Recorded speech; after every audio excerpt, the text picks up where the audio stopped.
मगर तुम्हें तो हमेशा हंसते देखा है ना, इसलिए।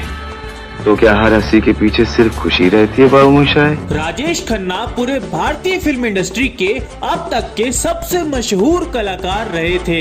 इनका रुतबा, इनकी स्टारडम, इनका पहचान ही कुछ ऐसी थी जो 90s के लोगों ने पहली बार देखी थी। लेकिन ऐसा भी क्या ही हो गया था कि जिस आदमी से मिलने के लिए लोग तरस जाते थे, जब वो मरा तब वो एकदम अकेला और तन्हा था। यहाँ तक कि उसकी धर्म पत्नी ने भी उन्हें उनके हाल पर छोड़ दिया था। सन 1966 में एक मूवी आई थी जिसका नाम था आखिरी खत। ये वही मूवी थी जिससे एक लेजेंड जनता के सामने आने वाला था और राजेश खन्ना की पहली मूवी ही ऑस्कर एंट्री के लिए सेलेक्ट हो गई थी। लेकिन पब्लिक में उबाल तब आया जब 1969 में आराधना सिनेमा घरों में रिलीज हुई।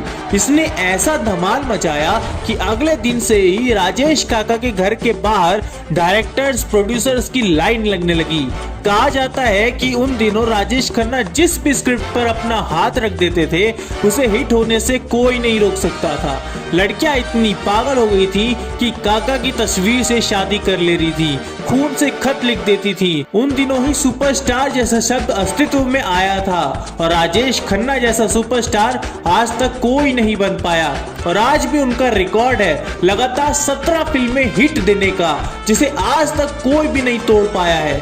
दौलत और शोहरत उनके कदमों में थी, लेकिन वो कहते हैं ना कि समय हमेशा एक सा नहीं होता। जिस दिन तुम अपने आप को समय से ऊपर समझने लगे, उस दिन से समय तुम्हें तुम्हारी जगह पहुंचाने में लग जाती है। कुछ यही हुआ राजेश खन्ना के साथ। गुरूर इतना बढ़ गया था कि अपनी मनमर्जी चलाने लगे थे, सेट पर लेट आते थे, अपनी मर्जी से काम करते थे, डायरेक्टर्स की कभी सुनते नहीं थे। उनके बोलने का तरीका भी अब बदल चुका था। अब उसमें अहंकार की बू आने लगी थी। अहंकार इसलिए आया क्योंकि पब्लिक उनके अलावा किसी और को देखना पसंद ही नहीं कर रही थी, तो डायरेक्टर्स भी नए अभिनेता के साथ फिल्म करने से कतराते थे। उन दिनों काम के प्रति लापरवाह काका के ठीक उलट एक ऐसा नौजवान भी था जो पूरी निष्ठा और लगन से अपना काम कर रहा था। जी हाँ, वो और कोई नहीं, अमिताभ बच्चन थे। किसी को नहीं पता था कि पासा पलटने वाला है। जिस फिल्म को राजेश खन्ना ने ठुकरा दिया था, उसे अमिताभ बच्चन ने खुले हाथों से अपना लिया और वो जंजीर ही थी जिसने बच्चन को एंग्री यंग मैन के नाम से मशहूर कर दिया था। अब पब्लिक भी अपना टेस्ट बदलने लगी थी और उन्हें रोमांटिक फिल्मों के काका के बदले गुस्से और लड़ाई वाले अमिताभ ज्यादा पसंद आ रहे थे। ये वही थे जिनके बारे में काका ने जया जी को एक बार बोला था कि ये जिंदगी में कुछ नहीं कर पाएगा, और अपनी इस लाइन का जवाब काका को तब मिला जब वो एक शो में गए थे।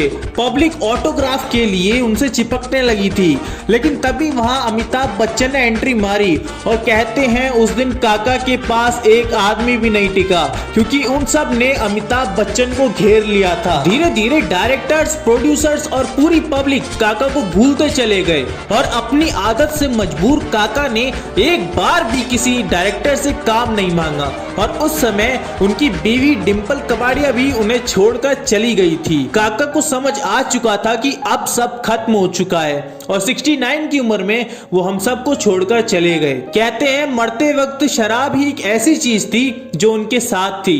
खैर, कर दो लाइक, भर दो कमेंट और हम आपसे मिलते हैं अगली वीडियो में, क्योंकि ये है दी एंड।